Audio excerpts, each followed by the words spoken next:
안녕하세요. 안녕하세요. 자, 우리 성호경 바치고 시작하겠습니다. 성부와 성자와 성령의 이름으로 아멘. 예, 저는 한림성서연구소의 주원준 토마스 아퀴나스입니다. 이 자리에 계신 여러분, 그리고 집에서 TV를 보시는 시청자 여러분, 일주일 동안 안녕하셨습니까? 예, 오늘은 19회 강의입니다. 제가 강의 시작할 때 늘 이제 여러분한테 말씀드리는 게 있죠. 우리 교회는 이제 선교 300년대 신자 수 500만 명의 시대를 맞아서 이제 우리 하느님의 인도를 받아서 이렇게 앞으로 나아가고 있습니다. 우리 교회는 우리 사회 안에서 그리고 우리 개인의 믿음 안에서 더욱 큰 역할을 할 것을 요구하는데요. 특히 우리나라의 문화와 우리나라의 사회에 더 깊이 뿌리박아야 할 것이고, 그러기 위해서 우리 신자들은 더 많은 그리스도교 교양을 요구받을 것 같습니다. 그리스도교는 이제 일방적으로 선교하는 시대는 지났고요. 이제 다른 문화와의 대화라든지 아니면 사회와의 대화든지 아니면 다른 학문과 옛날처럼 이렇게 충돌하지 않고 깊이 이렇게 대화하고 이제 서로 배우는 이제 그런 시대로 접어드는 것 같습니다. 그래서 우리 신자들도 믿음이나 교리를 공부하실 때 그 믿음이나 교리 그 자체도 물론 충실히 공부하셔야 하고요. 근데 그거와 관련한 어떤 지식이나 문화적인 배경이나 그런 교양들도 조금 더 두텁게 배우신다면 믿음에도 더욱 좋고 여러분 인생 개인에도 좋고 우리 교회에도 더욱 좋을 것 같습니다. 이렇게 폭넓은 지식을 교양으로서 조금 더 우리가 배워나가면 우리 교회가 우리 문화에 우리 사회에 더욱더 깊이 뿌리내릴 수 있지 않을까 하는 생각을 갖고 있습니다. 그래서 구약 성경을 읽을 때도 구약 성경 그 자체를 저번에 우리가 성경 필사가 얼마나 중요한지도 말씀드렸죠. 성경 필사도 하시고 또 집에서 개인적으로도 읽으시고 또 이제 성당에서도 같이 읽으시고 여러 가지로 읽으시는 가운데 고대 근동의 종교와 문화도 같이 이렇게 조금 배워 놓으시면 더욱 깊이 이해할 수 있을 것입니다. 언젠가 이렇게 고대 근동의 문화를 어느 정도 이해하는 것이 우리 신자들의 필수 교양이 되는 시대가 앞으로 올 수도 있다, 이렇게 생각하고 있습니다. 자, 그래서 평신도 신학자가 전해드리는 구약 성경과 신들, 그래서 오늘은 피의 신에 대해서 두 번째 시간입니다. 지난 시간에 우리가 피의 신에 대해서 보기 시작했습니다. 다 기억나시죠? 잘 기억나실 것 같아요. 피의 신 히브리어나 다른 모든 세머로 똑같다고 그랬어요. 담이라고. 근데 그 외우기가 쉽다 그랬죠. 우리나라 말에도 담이라고, 몸 안에 있는 그 액체를 담이라고 하는데, 이제 우리는 단지 피는 아니고 그냥 이렇게 맺힌 응열 이런 것이고, 히브리어로는 담인데 일단 뭐 말이 조금 비슷하니까 외우기는 조금 쉬울 것 같습니다. 피의 신, 담 혹은 다무라고 하는 신은 고대 근동의 신 중에서 크게 두 가지 역할을 한다고 했습니다. 하나는 사악한 기운을 물리친다. 나쁜 기운을 물리치는 신이다. 그리고 둘째는 찢긴 힘줄을 붙여주는 신이다. 그러니까 사람이 뭔가 상처가 나면 그걸 붙여주는, 치유하는 신이다 하는 거죠. 요즘 말로 하면 치유하는 신은 힐링하는 신이라고 해서 굉장히 좋은 신입니다. 그 당시에도 굉장히 좋은 신으로 생각했어요. 그래서 사람들이 우리한테 사악한 기운을 물리치는 것이나 또 찢긴 힘줄을 붙이는 것이 사실은 같은 거예요. 왜냐하면 병이 드는 게 그때는 이제 의학이 발달하지 않아서 사악한 기운이 우리한테 들어오면 병이 든다고 생각을 했어요. 그러니까 사악한 것을 물리치는 건 우리를 힐링하는, 건강하게 해주는 것이고 또 병에서 낫게 해주는 신이니까 같은 신인 것이죠. 그래서 그 당시 피의 신은 매우 대중적으로 잘 알려져 있었고 그리고 인기 있는 신이었다라는 것이죠. 구약 성경 시대의 이스라엘 사람들은 그런데 피의 신을 믿지 않았어요. 이스라엘은 유일신 하느님 한 분밖에 없었기 때문에 피의 신을 믿거나 하는 그런 자리는 이스라엘에 없었죠. 그 대신에 이스라엘 사람들도 세머를 쓰는 고대 근동의 일부였기 때문에 피라는 그 담이라는 언어에 섞인 어떤 뉘앙스, 그 언어에 섞인 어떤 느낌, 이런 것들은 다 공유하고 있었어요. 그래서 어떤 문화적인 동질성이 있기 때문에 히브리 안에서도 피는 그냥 피가 아니라 생명력, 이런 거를 의미한다고 했습니다. 그래서 인간은 피를 먹으면 안 된다. 피는 생명력 그 자체이니까 피는 어찌 보면 이건 유목민의 지혜인데요. 피는 다시 땅으로 돌려보내서 그 생명력이 풀을 키우고 나무를 키우고 또 그거를 먹은 염소나 양이 또 아니면 소 아니면 다른 그걸 잡아먹은 육식 동물들을 우리가 인간이 취할 수는 있어요. 그런데 그 피는 다시 또 돌려보내야 한다는 그래서 굉장히 생태적인, 굉장히 자연 친화적인 그러한 사상을 만드는데 또 일조하기도 했습니다. 또 하나는 피는 나쁜 것을 막고 생명을 지켜주는 역할을 한다고 했죠. 그래서 이집트 탈출에서 가장 결정적인 장면이 이제 마지막에 그 맞배를 다 치는 거였죠. 인간의 뿐이 아니라 짐승의 맞배도 다 치는 것인데 이것은 우리도 아직 가부장제가 많이 이제 남아 있는 사회이고 많이 이제 여성 인권이 좋아지긴 했지만 고대 근동 사회는 말할 것도 없이 가부장적 사회였어요. 여성은 이제 소유물로 취급되던 그런 사회였는데 우리나라 생각해 보시면 알 거예요. 가부장제 사회에서 가장 중요한 건 큰아들이거든요. 이제 대를 이어야 하니까. 그런데 모든 집안의 큰아들을 다 죽인다. 하루아침에. 그럼 이집트에 건 엄청난 재앙이죠. 정말 큰 재앙이에요. 그렇게 하느님께서 천사를 보내셔서 이제 사악한 그런 일을 했다. 이렇게 이제 성경에 나와 있는데 하느님이 사악한 게 아니라 이 이집트 탈출을 위해서 전체적으로 이제 그런 일이 벌어진 것이죠. 그런데 이집트에 살던 히브리 사람들은 그 화를 면할 수 있었어요. 왜 면했냐면은 바로 피를 문설주에 바르라고 하느님이 명령하셨거든요. 그래서 그대로 한 집안은 그 하느님이 보내신 악마가 그대로 이제 건너뛰었다. 천사가 건너뛰었다라고 하는 것이죠. 이런 걸 보면은 이 전체적인 이야기 구도 안에서 하느님이 피는 생명력이고 그걸 너희들이 바르면은 너희들 목숨을 지킬 수 있다 하는 것을 말씀해 주신 것 같아요. 그래서 이런 면에서 피의 신하고 비슷한 게 나오기도 하지만 사실 피의 신은 구약 성경에는 없다. 우리는 단지 여기서 고대 근동인으로서 이스라엘 사람들의 어떤 느낌, 생활상을 우리가 알 수 있을 뿐이다 하는 것이죠. 이런 면에서 이제 오늘 강의의 본론으로 들어가면 탈출기 4장에서 여러분이 잘 아실 대목인데 어디 가서도 딱 부러지는 해명을 잘 못 들으셨을 대목 같아요. 저도 여러분한테 이 대목은 이런 뜻입니다 라고 딱 말씀드리려는 건 아닌데 여러분도 한번 이것도 혹시 피에 어떤 게 들어가 있지 않을까 하는 그러한 좀 뉘앙스를 주는 대목입니다. 고대 근동 신화의 눈으로 여러분들이 이걸 읽으신다면 어떤 한 부분만은 잘 이해하실 수 있을 것 같아요. 그게 뭐냐면 탈출기 4장에 나오는 모세의 이야기인데요. 교재 이제 152쪽에 있습니다. 잘 들어보세요. 모세가 길을 가다 어떤 곳에서 밤을 지새는데 주님께서 그에게 달려들어 그를 죽이려 하셨다. 참 이상하죠. 주님께서. 그러자 치포라가 아내죠. 날카로운 차돌을 가져다 제 아들의 포피를 자르고 모세의 발에 대고 나에게 당신은 피의 신랑입니다 하고 말했어요. 피의 신랑이라고. 그러자 그분께서 모세를 놓아주셨어요. 그때 치포라는 할례를 두고 피의 신랑이라고 말한 것이다. 피의 신랑이란 말이 2번이나 나오는데요. 이 구절을 말씀드리기 전에 일단 우리가 이제 성경 앞에 겸손해져야 되는 건 구약 성경에는 우리가 아직 확실하게 모르는 구절들이 꽤 많이 있어요.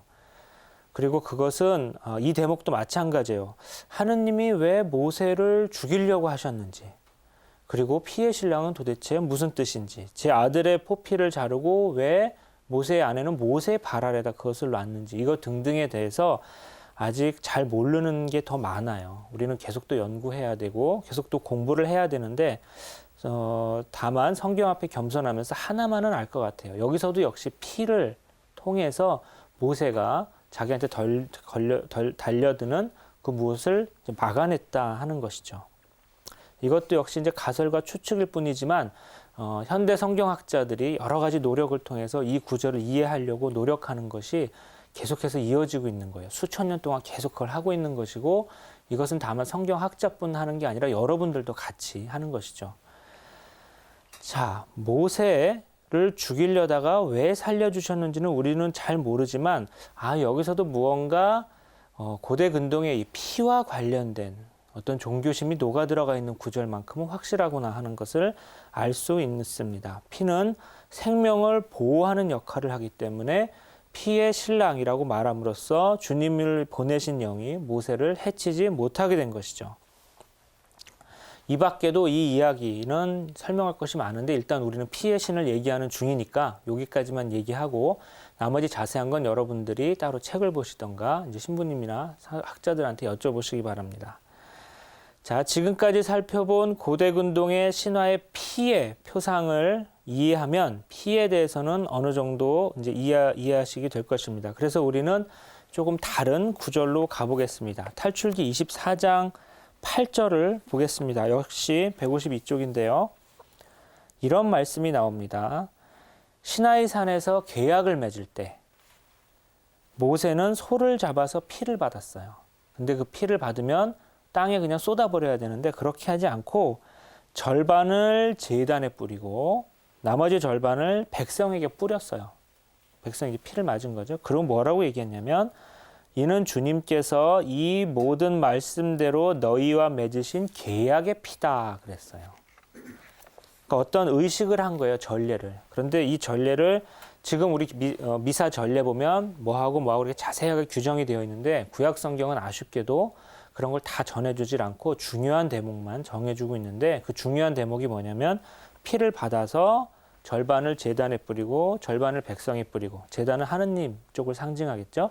하느님 쪽 반, 이제 백성 쪽 반을 뿌리고 이제 하느님과 시나이 산에서 우리가 계약을 맺었다 하는 건데 그 뿌리고 난 다음에 하는 말씀이 모세 성인께서 계약의 피다라고 하셨어요.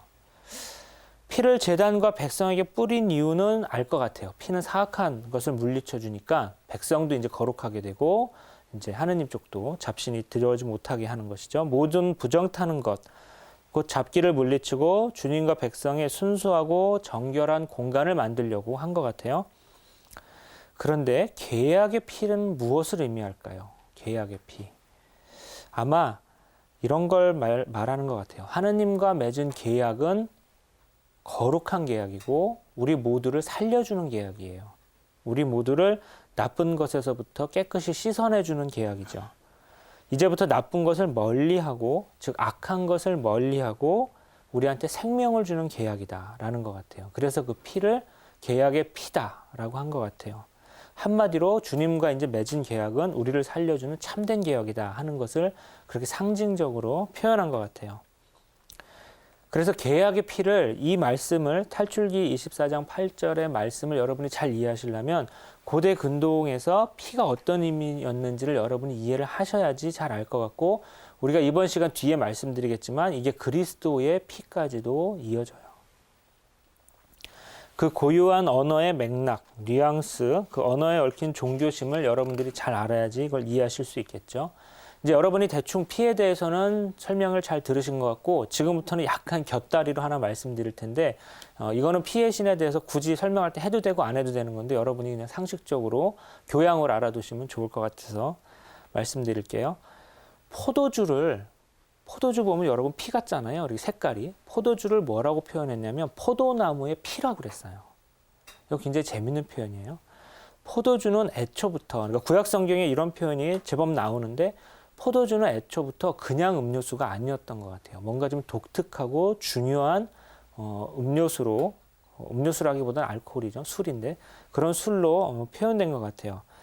성경은 아쉽게도 이거를 직역하지 않으시고 우리가 좀 이해하기 더 쉽게 붉은 즙, 붉은 것 이렇게 옮기셨는데 직역을 만약에 한다면 반드시 직역이 늘 좋은 건 아니지만 이제 강의를 위해서 직역을 한다면 여기가 바로 이제 포도의 붉은 즙, 포도의 피거든요. 창세기 49장 11절 153쪽을 보시면 이렇게 되어 있습니다.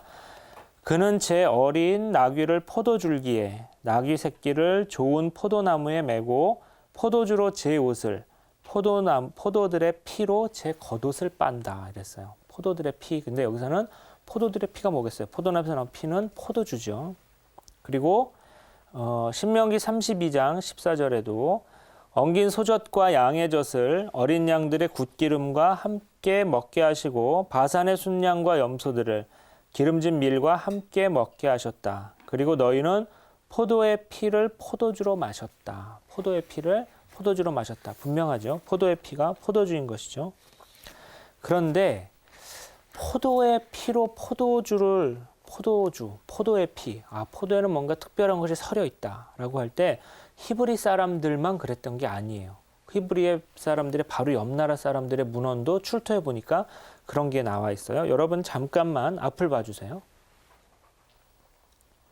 고대 히브리 바로 옆에 우가릿이라는 조그만 도시국가가 있었는데 우가릿 신화가 출토가 됐어요. 그런데 그 신화의 사람들이 히브리 성서와 굉장히 비슷한 표현이 많이 있어서 구약학자들은 이제 이 문헌을 연구해요. 근데 그 중에 하나에 여기서도 역시 포도주를 포도나무의 피로 했구나. 여기서는 나무의 피라고 하는데 보세요.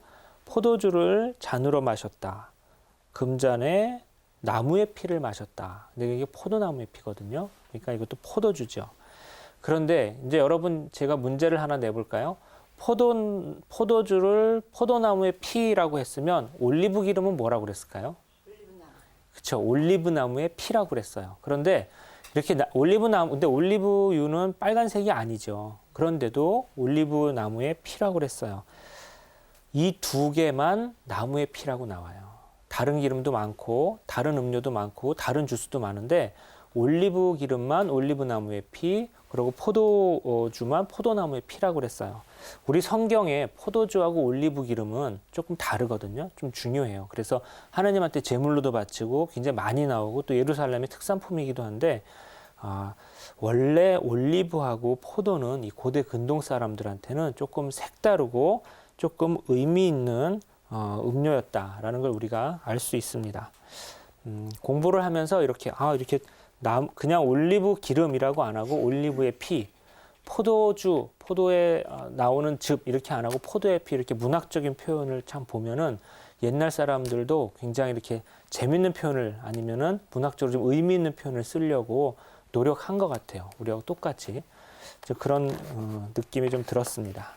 자, 그럼 이제부터는 이게 그리스도의 피로 어떻게 연결되는지, 우리한테 예수님의 피로 또 초대교회로 어떻게 연결되는지에 대해서 차근차근히 말씀드려 보겠습니다.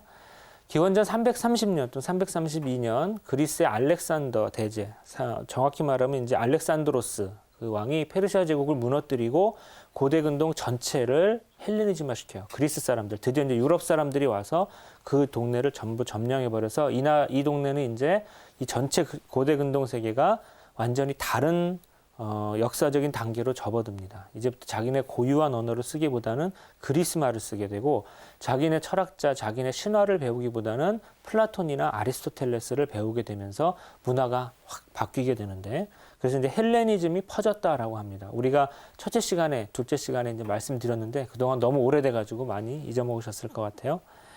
그래서 이 지역 전체에 이제는 그리스 철학을 쓰고 하니까 이스라엘에도 점차 지식인들이 그리스 말을 쓰게 됐어요. 마치 지금 우리가 영어 쓰고 그다음에 옛날에 우리 조선시대 때 지식인들이 한문 쓰는 거하고 비슷하게. 그래서 예수님 시대에 이스라엘의 언어는 거의 세 가지로 된 것 같아요. 그러니까 원래 자기 제사장들 그리고 유대교의 랍비들은 자기네 고전 히브리어를 쓰고 일반 사람들은 아람어를 쓰고, 하지만 새로운 지식인들은 또 그리스어를 쓰는, 그래서 여러 가지 언어가 뒤섞인 상황이 되었습니다.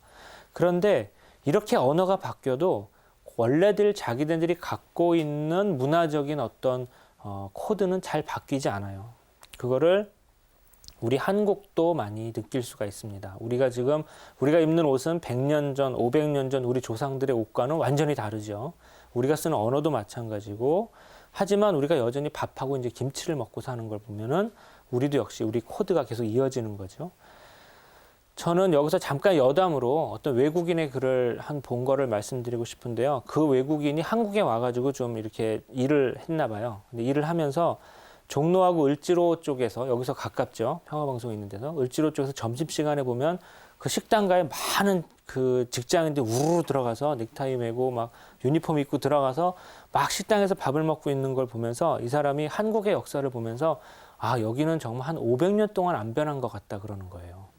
예전에 일제시대 때도 마찬가지고 여기 또 직장인들이 많이 또 그렇게 밥을 먹었겠죠. 그리고 조선시대에도 여기 종로 이쪽은 많은 일꾼들이 또 모여가지고 거기 또 밥집, 그런데 국밥집 들어가가지고 뭐 먹었겠어요? 다 비슷한 거 먹었을 거예요. 밥하고 국하고 김치하고 돈 좀 있으면 고기 먹고 그렇게 먹었겠죠. 그러니까 그 서울이라는 공간에서 한국 사람들은 참 많이 변했는데 그 사람들이 하는 어떤 문화적인 어떤 저류는 안 변하고 다 그대로 가는 거죠. 똑같이 밥하고 김치하고 국 먹는 것이죠. 한반도에 사는 사람들의 이런 면에서 문화적인 정체성, 어떤 언어적인 연속성 같은 것은 확실히 있는 것 같아요. 그리고 그것을 잘 이해해야지 한국 사람을 이해하는 것이죠. 만약에 한국에 그냥 와서 그냥 우리가 겉으로 하는 것만, 한국 사람, 영어 하는 사람들만 만나서 영어로만 얘기하고 한국을 어떤 외국인이 떠난다면은 그 사람은 한국을 제대로 안 게 아니겠죠. 근데 이 외국인의 글을 보면서 저도 그런 걸 느꼈어요. 아, 이 사람은 우리나라 사람을 이해하려고 많이 노력하는구나. 근데 우리가 반대로 구약 성경을 읽을 때 그런 태도를 취해야 돼요. 한국어로만 되고 우리한테 다가오는 성경 말씀을 읽는 것도 이게 성경이기 때문에 매우 중요해요. 그것도 중요하지만 조금 교양 있는 신자라면 이 성경이 원래 어떤 문화적 배경에서 나왔는지 이런 것도 조금 아셔야 되겠죠. 자, 다시 신약 성경 시대로 돌아갑시다. 신약 성경 시대 이스라엘 사람들도 비록 이제 종교인들, 랍비들, 제사장들만 히브리어를 알고 자기들은 아람어를 썼지만 여전히 그 사람들은 히브리어의 자기 조상들의 종교심을 알고 있었어요. 지식인들은 이제 그리스어를 썼지만 그 지식인들도 비록 그리스어를 쓴다 하더라도 조금 독특한 그리스어를 썼어요. 우리식으로 말하면 콩글리시를 쓴 거예요.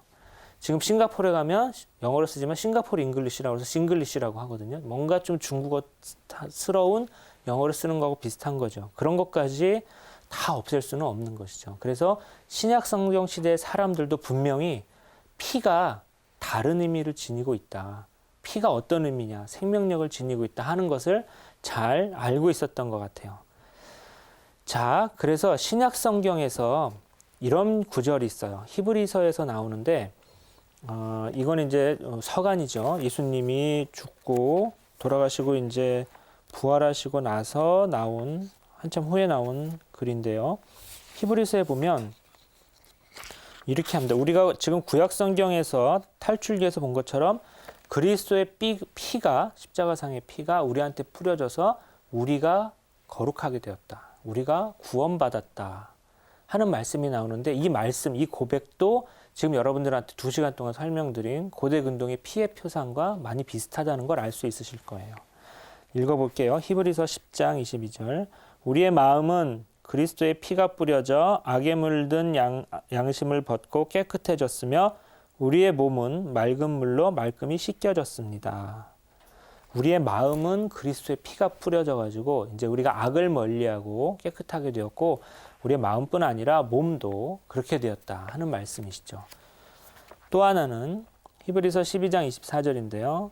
새 계약의 중개자 예수님께서 계시며 그분께서 뿌리신 피, 곧 아벨의 피보다 더 훌륭한 것을 말하는 그분의 피가 있는 곳입니다. 역시 이것도 그리스도의 피에 대해서 뭔가 이제 독특한 마음이 있는데 히브리 사람들이 왜 이런 식으로 표현을 했을까? 첫째는 그리스도께서 그 피로 우리를 구원하셨기 때문이고 또 이런 표현이 그 사람들 마음속에 쉽게 다가가고 또 쉽게 말할 수 있다라는 그런 것도 되겠죠. 구약 성경의 전승에 우리 신약의 서간들 중에서 구약 성경의 전승에 충실하다 하는 것은 히브리서를 들 수 있어요. 그래서 히브리서에서 이런 표현이 지금 2개 읽어드렸는데 사실은 더 나와요. 근데 그 중에서 좀 길고 자세히 나오는 거 하나를 말씀드릴게요. 사실은 첫째 계약도 피 없이 시작된 것이 아닙니다.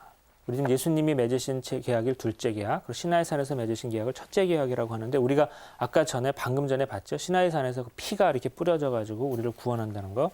그런데 히브리서의 저자는 이거를 분명히 잘 알고 계세요. 사실은 첫째 계약도 피 없이 시작된 것이 아닙니다. 모세는 율법에 따라 온 백성에게 모든 계명을 선포하고 나서 물과 주홍 양털과 우슬초와 함께 송아지와 염소의 피를 가져다가 계약의 책과 온 백성에게 뿌리며 이는 하느님께서 너희에게 명령하신 계약의 피다라고 말씀하셨습니다. 아까 우리가 읽은 탈출기의 대목을 히브리서의 저자는 정확히 알고 있고 거기서 피가 어떤 역할을 했던 것까지도 정확히 알고 있어요.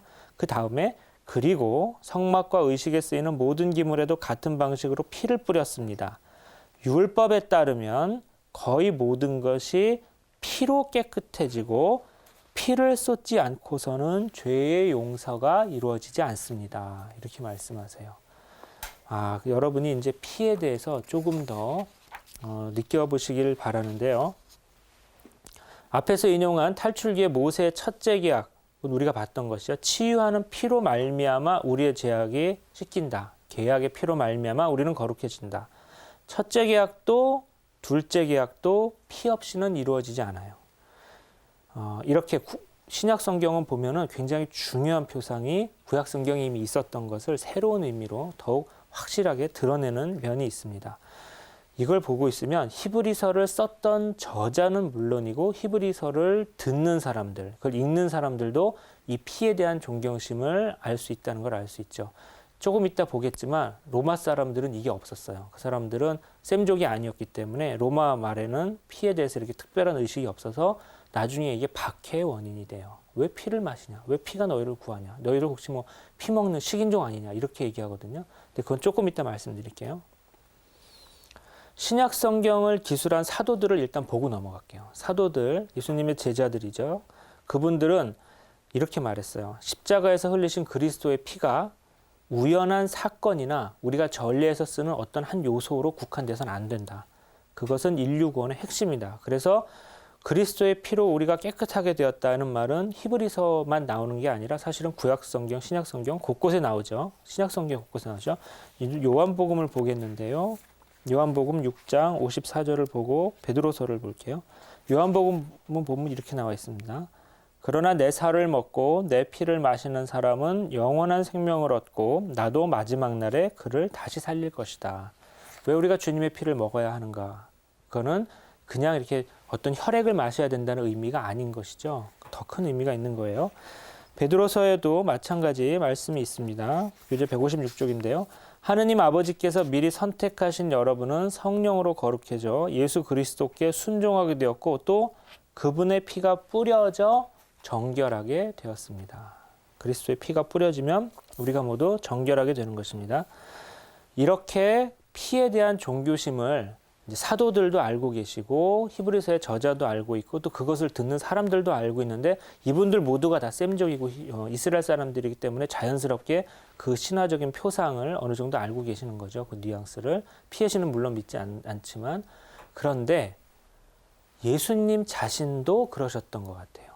예수님 자신도 역시 이스라엘 분이라서 이런 면에서 예수님은 셈족의 일원인 것 같죠. 최후의 만찬 이야기에서 예수님이 직접 들려주신 말씀이 우리 성경에 다행히 기록되어 있습니다. 그렇게 보면 이 말씀을 잘 읽어보시면 고대 근동과 구약 성경의 종교심이 듬뿍 묻어나고요. 피를 상징하는 음료로 포도주가 사용되는 것도 역시 여러분들이 잘 이해하실 수 있을 것 같습니다. 자, 예수님이 하셨던 말씀, 제가 인용할 것은 마르코서의 말씀을 인용하겠습니다. 14장 24절에서 25절입니다. 그때 예수님께서 그들에게 이르셨다. 이는 많은 사람을 위하여 흘리는 내 계약의 피다. 내가 진실로 너희에게 말한다. 내가 하느님 나라에서 새 포도주를 마실 그날까지 포도나무 열매로 빚은 것을 결코 다시는 마시지 않겠다. 이 마르코복음서에 있는 말씀이시고 또 고린토서 11장에도 다 비슷한 말씀이 들어 있습니다. 또 만찬을 드신 뒤에 같은 모양으로 잔을 들어 말씀하셨습니다. 우리 이제 미사 때 늘 듣는 말씀이시죠. 이 잔은 내 피로 맺는 새 계약이다. 너희는 이 잔을 마실 때마다 나를 기약하여 이를 행하여라 하시는 거죠. 예수님 스스로 하신 말씀에서도 우리가 이런 신화적인 어떤 뉘앙스 같은 걸 알 수 있어요. 이런 면에서 예수님도 확실히 이스라엘 사람이었구나, 이스라엘에서 나신 분이었구나 하는 걸 우리가 알 수 있습니다. 자, 예수님도 그리고 예수님의 사도들도 그리고 복음서를 썼던 분들도 그리고 예수님과 주위에 있었던 그 성경을 듣는 모든 사람들도 이거 알고 있었던 어떤 문화적인 코드, 배경이에요. 우리도 당연히 알아야지 예수님과 그 복음서의 말씀을 더 잘 이해할 수 있습니다. 구원자의 피가 온 세상과 온 인류를 깨끗하게 했어요. 자, 이제 이 배경은 이해하셨고 우리는 이제 그 가르침에 따라서 지금도 성찬에서 이걸 들고 있는데 이제 박해 얘기를 해드릴게요. 로마 사람들은 이걸 몰랐어요. 피 그러면 그 피가 생명력이고 땅으로 돌려보내야 되고 그 피가 우리를 뭐 깨끗하게 한다 피는 이런 개념 자체가 로마에는 없었어요. 어찌 보면 우리나라에도 그런 건 없기 때문에 우리도 오해할 수가 있어요. 그리스인과 로마 사람들은 인도 유럽어족이에요. 아예 뿌리가 다르고 말이 틀린 사람들이에요. 생긴 것도 다르고. 세머를 쓰는 그 담이라는 말을 쓰는 민족들, 그런 사람들은 저기 지금의 이란, 이라크부터 시리아 지방 물론이고 그 다음에 이집트하고 그 밑에 에트루리아 이런 지방까지 이티오피아까지 전부 다 담이라는 말을 썼어요. 피로. 같은 언어를 쓰면서 같은 뉘앙스를 공유했어요. 그런데 그리스 사람들, 지금 이탈리아 반도에 있는 로마 사람들은 이들과 완전히 뿌리가 조상이 다른 사람들이에요. 그래서 이런 담에 어린 담에 이렇게 얽혀져 있는 내용을 몰랐어요. 그들은 로마 사람들은 구원자의 피로 온 세상에 죄가 씻긴다니 이게 무슨 해괴한 소리냐 이렇게 생각한 거죠.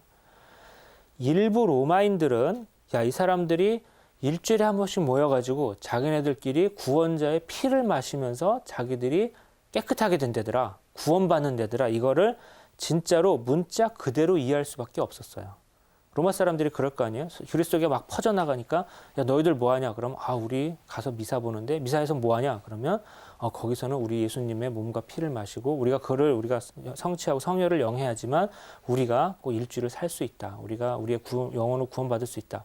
그 말을 듣고 다시 로마 사람들끼리 가서 야 쟤들은 모여가지고 피를 마신대. 사람 피를.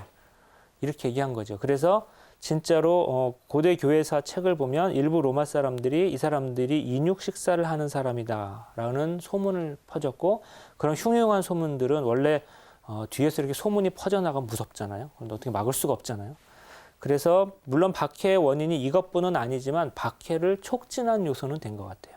사람들한테 안 좋은 인상이 퍼지니까.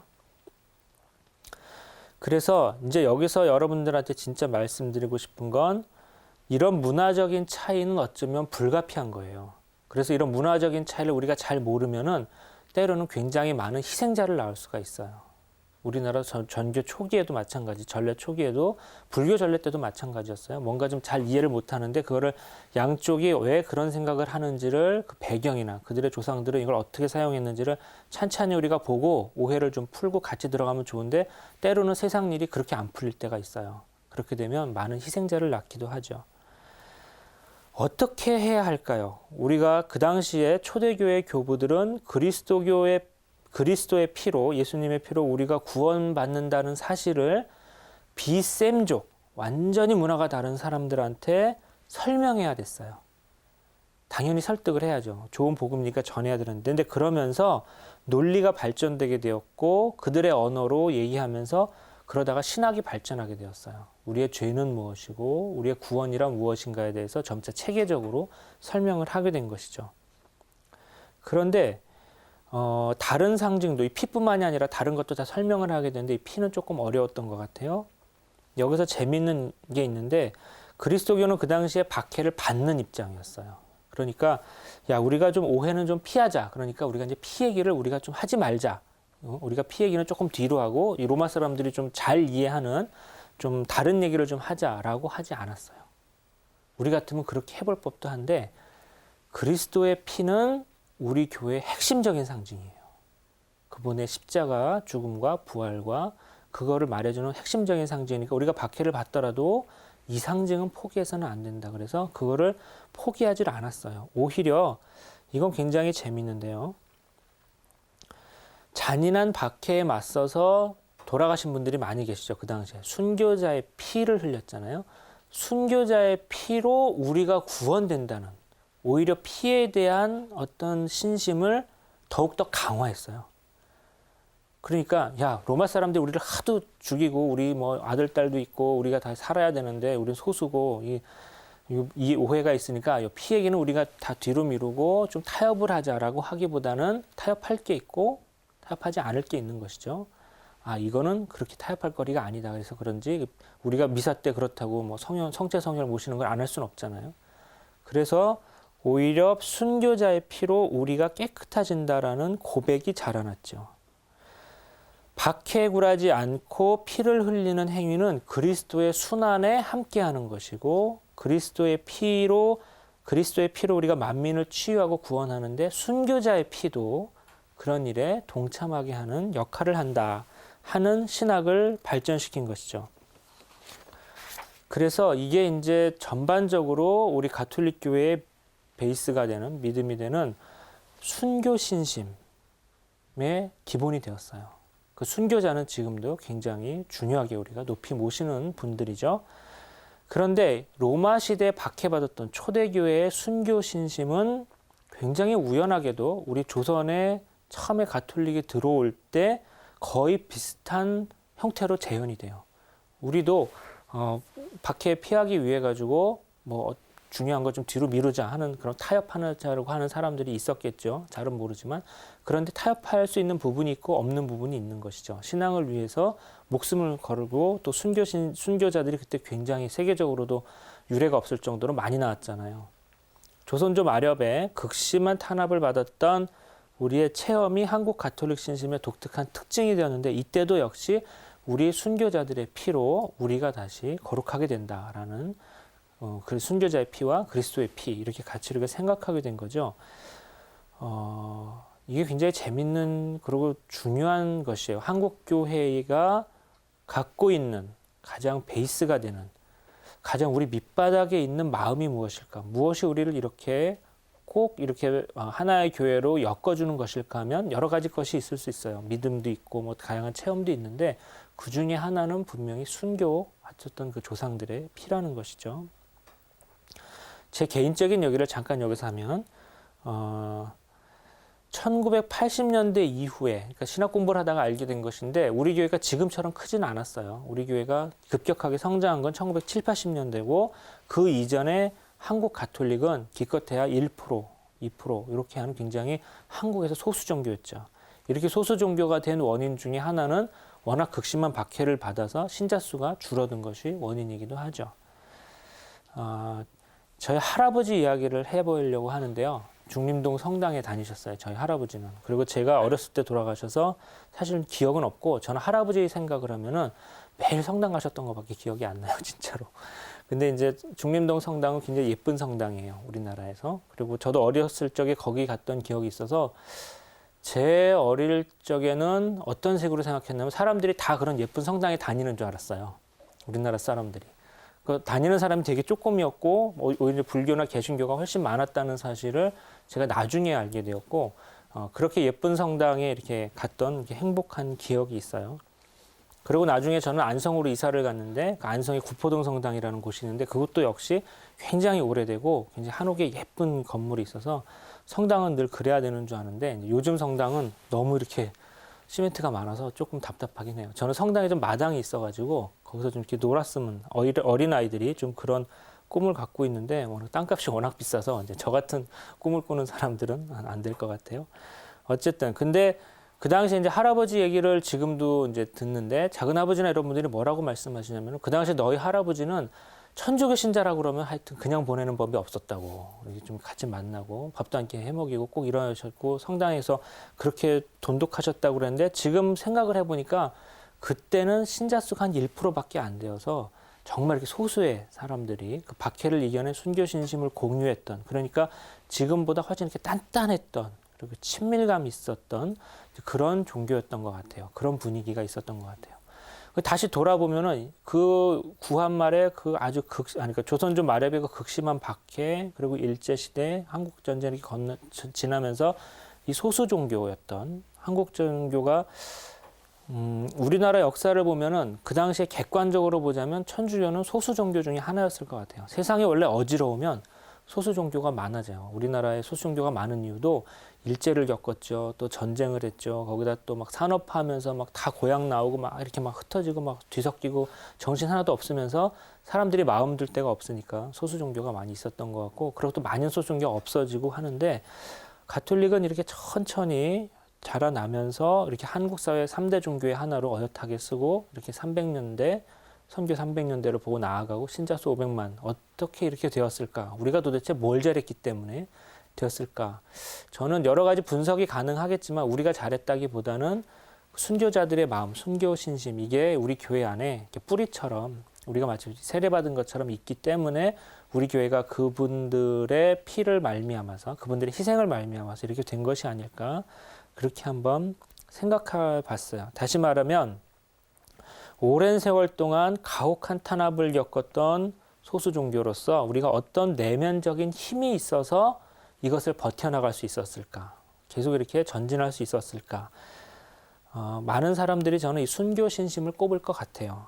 그리고 박해를 견뎌내고 우리 안에 어떤 물질로 전해진 것도 아니고 말로 전해진 것도 아니고 어떤 돈으로 전해진 것도 아닌데 어떤 남아있는 그것, 우리 안에 마음으로 남아있는 그것이 바로 순교 신심일 것 같고 우리 후손들에게 무엇을 전해줘야 될 것인가 하면은 바로 여러 가지 많이 전해줘야 하지만 빠뜨리지 말아야 되는 것이 바로 그런 마음인 것 같아요. 순교 신심을 어떻게 표현할까요? 여러 가지가 있겠죠. 그 중에 하나가 순교자의 피로 말미암아 우리가 살아간다라고 고백하는 거예요. 마치 그리스도의 피로 말미암아 우리가 구원받았듯이 순교자의 피는 거기에 동참하는 것이죠. 또 하나 재미있는 것은 1970년대, 80년대 한국 가톨릭이 민주화, 통일운동 이런 데서 공동선을 위해서 굉장히 열심히 참여했어요. 그때 굉장히 또 그때도 탄압을 받고 그랬는데 어떻게 그 탄압을 받으면서 김선추 의원님 계시고 할 때 우리가 이겨낼 수 있었을까? 그것도 역시 이런 순교신심, 박해를 받았던 그게 우리 내면에 있기 때문에 일어날 수 있지 않았을까라고 생각을 합니다. 아마 무관하지 않을 거예요. 그리스도교는 이렇게 우리 교회를 위해서 그리고 공동선을 위해서 자기가 피를 흘리고 희생한 사람들을 잊어버리지 않는 종교예요. 그걸 잊어버리면은 우리는 어쩌면 한국 가톨릭이라고 할 수가 없겠죠. 의로운 일을 위해서 흘린 사람, 피를 흘린 사람, 그 피로 말미암아서 우리가 만인이 또 살 수가 있는 것이다 하는 것입니다. 어찌 보면 하느님의 거대한 신비 같은데요. 고대 근동의 그 피에 대한 그 독특한 신심이 구약 성경 안에 자리를 잡고 또 구약 성경은 또 야훼 신앙, 하느님 신앙으로 독특하게 그것을 새롭게 해석해서 또 성경 안에 또 들어오고 또 그것이 점차 이어지다가 첫 번째 계약, 신하의 계약과 두 번째 계약, 예수님이 그 최후의 만찬 때 또 십자가상에 했던 그 계약으로 말미암아서 또 우리나라 그 순교자의 피가 거기에 더해지고 또 우리나라는 또 한국 순교자의 피가 더해져 가지고 이제 지금까지 오게 되는 것이죠. 이렇게 본다면 이제 피에 관해서 여러분이 신약 성경을 보거나 미사 때 그리스도 이은 나 피다 너희들이 받아 마셔라 하는 그 말씀을 들을 때나 아니면 개인적으로 묵상하실 때나 한번 이거를 깊이 한번 생각해 보시면서 자신의 신앙을 이렇게 한번 되돌아보는 그런 기회를 가져 주시는 것도 좋을 것 같아요. 자, 그러면 이제 오늘 말씀을 맺으면서 이제 피에 대해서 모두 정리하겠습니다. 피는 담이라고 하는데 계속 강조하지만 담이 우리나라 담하고 비슷하다고 해가지고 뭐 히브리 사람들이 우리의 후손들이라거나 우리 조상들이 거기 있었다거나 이스라엘의 단지파하고 단군하고는 아무 상관이 없는 거예요. 그런 식으로 하는 이상한 논리에는 현혹되지 마시고 그 다음에 그 구약 성경에 지금 우리가 미신적으로 보이는 그런 고대 근동의 신화적인 표상이 굉장히 많이 나타난다고 해서 구약 성경을 폄하해서는 절대로 안 된다는 것이죠. 아우구스티누스 성인의 말씀처럼 과거는 과거에 살았던 사람들의 현재였어요. 그리고 우리도 지금 현재를 사는 것이고 우리가 만약에 그렇게 과거에 나왔던 그 문서를 우리가 이해할 수 없다고 그래서 만약에 그걸 폄하한다면 우리도 우리의 미래 후손들한테 이 시대는 굉장히 원시적인 시대였다라고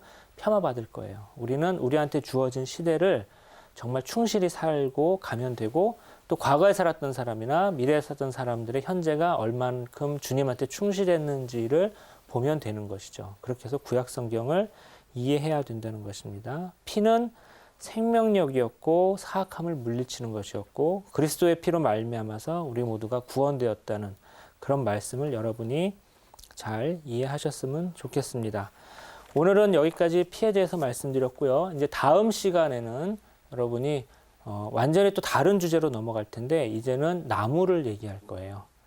구약 성경 우리가 이제 나무는 흔히 볼 수 있는데 나무 여러 가지 종류가 있어요. 그리고 나무에 대해서 본 다음에 아주 특별한 나무 하나 가시나무에 대해서 볼 것입니다. 그렇게 할 때까지 한 6번 정도의 강의가 남았는데 남은 시간도 여러분이 충실하게 잘 들어주셨으면 감사하겠습니다. 자, 지금까지 여기 앞에 계신 분들 그리고 집에서 잘 들어주신 분들 모두에게 큰 감사를 드립니다. 일주일 후에 뵙겠습니다.